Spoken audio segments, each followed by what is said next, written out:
Okay, HadesOmega here. So the last part of the HadesOmega Sewer on Light B handlebar upgrade, or swap anyways.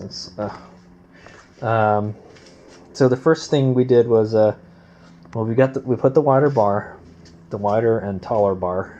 It's a little bit taller. We put some spider grips on, and then we put some Tusk D-Flex hand guards. Oh, so they look so pretty when they're new. It's gonna look like this. It's gonna look like this after a while. It's all beat up and crap. And then we put the dual sport mirrors. Just, I don't know, they're just kind of just on there so they can be on there. But I'm thinking of swapping these. Turn them the other way, and then make it so the mirrors are pointing downward. You know, I think that might work pretty good. And that way, you know, if you drop the bike, it's not going to break the mirrors. So the handguard should add a little bit of rigidity to the handlebar. Hopefully it doesn't break. Like, it won't break like here, you know, or bend. I hope these bars are pretty strong. They're super light. So, but they seem pretty tough. Okay, so the last part is the gauge cluster. If you remember correctly from a previous video, so they had the wire zip tied to the bar, and then they zip tied the whole thing to the bar. And I thought that worked pretty good, except I thought it was kind of ghetto that there's a zip tie going around it. So I'm going to design a mount that looks a lot better. So is what I'm going to say. So what we're going to do is, so anyway, I think the stock gauge cluster, the meter here, it actually mounts to the high-low power switch, and this bike doesn't have a high-low power. Well, it does, but they modified it, the previous owner. I think it looked a lot like this one, like the one on this Kawasaki here. One button would be high, one button would be low. You know, this is actually a kill switch, and basically that's what that is. It's a kill switch. You know, it puts a wire together and then it disconnects it, you know. Okay, so I'll tell you right now, last night I had a dream, I had a revelation. Well, anyway, I had a dream that how to mount this gauge dealie here. So basically I want to put it right here in the center, right next to where opposite of the GPS or the RAM mount will be. So it'll be kind of like that. It'll be in the center of everything. It'll be nice to see, you know. So my plan. So what's this dream you had? So we're gonna go mount a aluminum bracket is what we're gonna make. We're gonna make a bracket that bolts to this, because this is how the stock gauge mounts. It mounts to this guy here.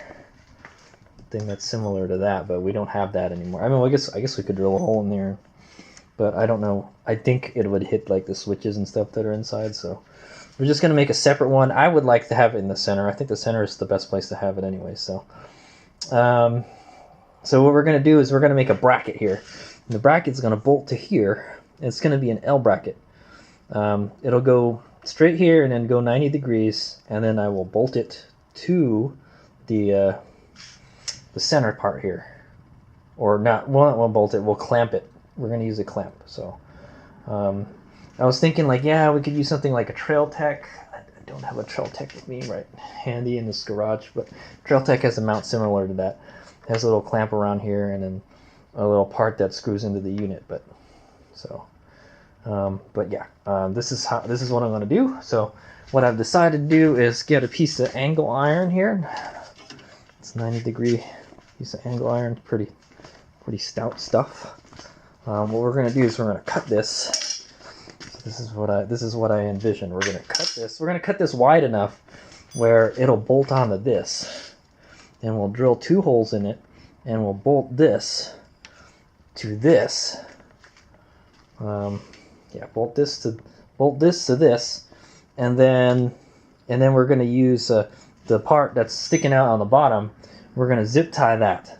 We could probably. I thought about using a hose clamp or something. Yeah, we could do that. But I think the zip tie will look better, you know. We'll see how that works. We can put like 3 zip ties. Or what we can do is we can drill holes in the bracket and then stick the zip ties through. That way the zip ties won't slip off of the bracket. And then, yeah, it'll be all good. And then you could probably move it around a little bit. I guess if you didn't want to move it around, you can put a piece of, what's the word? A piece of rubber. Wrap a piece of rubber, like from like an old grip or something. Wrap it around the handlebar, and then put a zip tie also. Also, that would kind of help with like vibrations and stuff. If the gauge wouldn't like vibrate so much. Yeah. So that's the plan. When I get it done, I'll show you what I got. All right, here's what I got. Okay, so first thing we got to do is figure out how long a bracket that we need to cut. So it just has to be long enough to bolt on to the meter. So, and we can if we needed to make it any shorter, like the part that clamps to the frame, we can totally just grind it off, you know. So I'm gonna go ahead and do that. I'm gonna go mark it off. Okay, there. So I mocked it up. I just put the gauge on there to see how wide we need to cut. And then I took my little triangle square dealy, and then we're gonna go, and then I made a straight line around it. So that's what we're gonna cut right there. All right. Okay, I got it all vised up, and we're gonna go use Mr. Cutting Wheel here. Similarly, we probably could just use what is it? Sawzall. Could use a sawzall. But we'll use this. So it creates more sparks. Actually, it's aluminum. It's not going to make any sparks at all.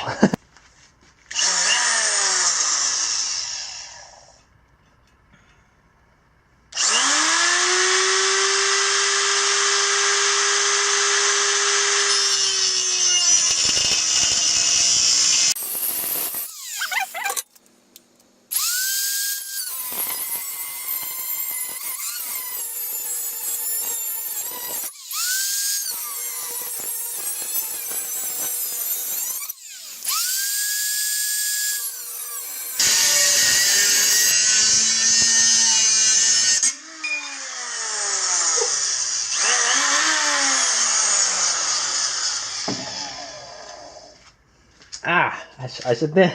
Okay. Okay, there it is. It's still hot. It's still hot. But yeah, there's the piece that I cut out. So we're gonna go clean it up a little bit, and then we're gonna see what we got to do to it. I may need to shorten. Yeah. So this is the time where we can decide like what height that we want the gauge to sit at. I think I want it to be flush with the stem, basically. The stem clamp is what I'm talking about. If it's flush with the stem clamp, I think it'll look trick, man. It'll look sweet. So what are we gonna do? So I'm gonna clean up the little burrs and stuff on this and let it cool down. I should have worn earplugs. I didn't think it was gonna be that loud, man. Normally it isn't, but man, yeah, it's aluminum, man. It cuts through that thing like a hot knife through butter. All right. So yeah, I'm just gonna clean this up a little bit, and then we'll see what height. Also, if you're wondering where I got this from Lowe's. Okay, so that's a little sticker right there. I'll kind of read what it says for you.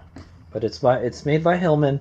It's called aluminum angle. It's a piece of, like I said, it's an aluminum angle piece, or angle bar stock or whatever they call it now. It's a 1/8 by 1.5, and it's 3 feet long. So it's 1/8 thick, and it's a 1.5. So it's 1.5 inch long, wide. So I think it's like 1.5. It must be like 1.5. It must be 1.5. Like just one side is 1.5. So there you go. I don't remember how much it cost, but I got it at Lowe's. If you guys are wondering where I got it from, you can find this at like Home Depot. You know, your favorite hardware store. They probably have these, and these are made by Hillman. There might be other brands that make this kind of stuff. This is the fabricationist special right here, baby. All right, here's what we got. And it's aluminum. All right, and speaking of aluminum, so the good thing about aluminum and why I use aluminum was, one, it's lightweight. The bars are made out of aluminum too. It won't rust. It won't rust like steel or iron, you know. And it's soft and flexible. So like, you know, the vibrations and stuff, it's not as rigid. So if the bike did vibrate like a whole lot, it's not going to crack as easily as like steel, because steel is very rigid, you know. Stronger, but it's more rigid, you know. So it's more brittle is what I'm gonna say. So that's the reason I would go with the aluminum. Plus it's easier, yeah, it's easier, lighter, you know. It's not gonna rust. I guess you could always paint it. We could paint it black. It would look pretty sweet, but we're in the prototype stages right now. Okay. Clean it up. Clean it up.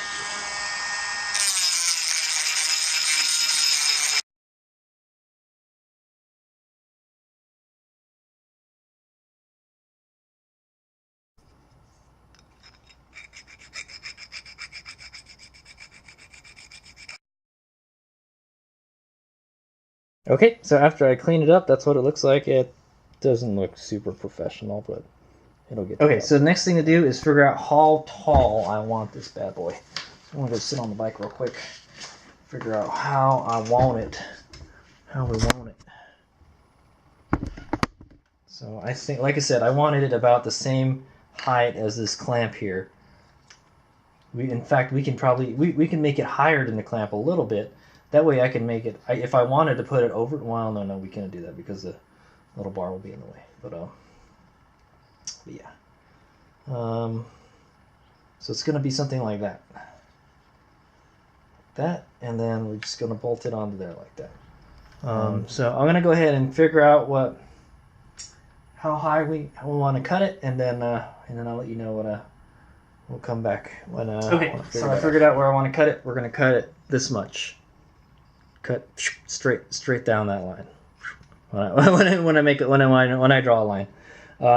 So that is to compensate for. It's a little higher, but you want to compensate for so. This is the part where it bolts on. So you absolutely have to have at least this much purchase on what you're cutting here. It's pretty much half. So, and then just as extra, there's this extra part it sits on. So just to make it look nice, we'll have this extra part here, and then we'll drill the holes a little bit lower. So it has a nice place to bolt onto. All right, so I'm going to go ahead and draw that line and cut it. I think that's pretty good. If we need to cut it down more, we'll cut it down more, but I don't want it it doesn't have to be super dupery flush, but we can make it that way.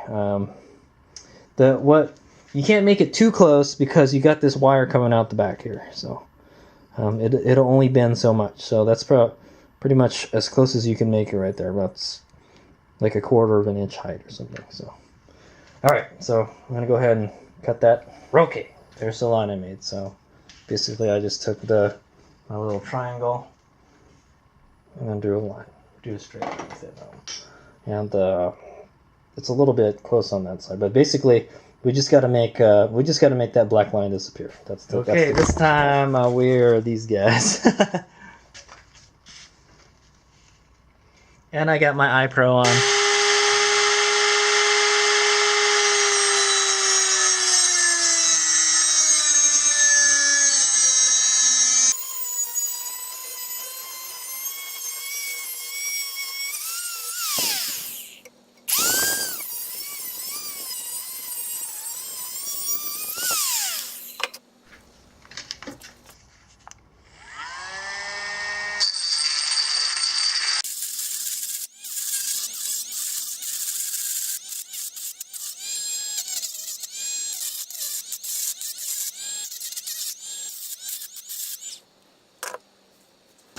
Okay, so now we set the bracket height. Now it's time to go. We're going to use the gauge as a stencil. We're going to stencil in what we need to cut so it fits the contours of the gauge properly, nicely, and then we'll figure out where we need to drill the holes. Hopefully I get it on the right try, or else we'll have to do this over again. All right. Okay, so there it is. So basically, what I did is I stuck the gauge on there where I wanted it. I had to use I used this one. Tip isn't it's pretty thick on this one, so I went and got a finer point this guy, so it's good to use a sharp sharpie. Much finer point. It's ultra fine point, by the way, if you're wondering what I've used, and I use it to draw that little line right there.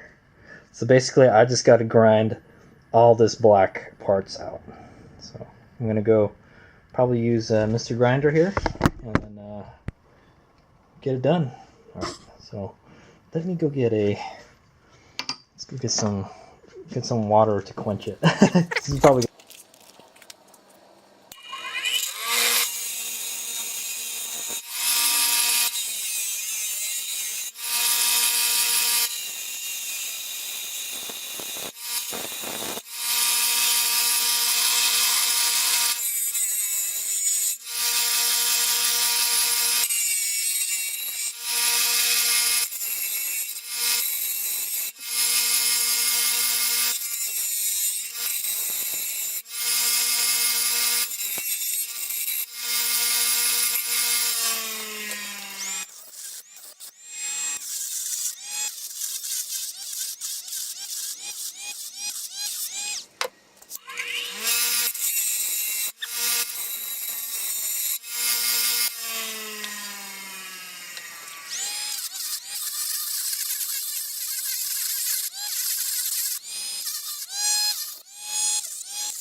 Okay, there it is. So that's what I got.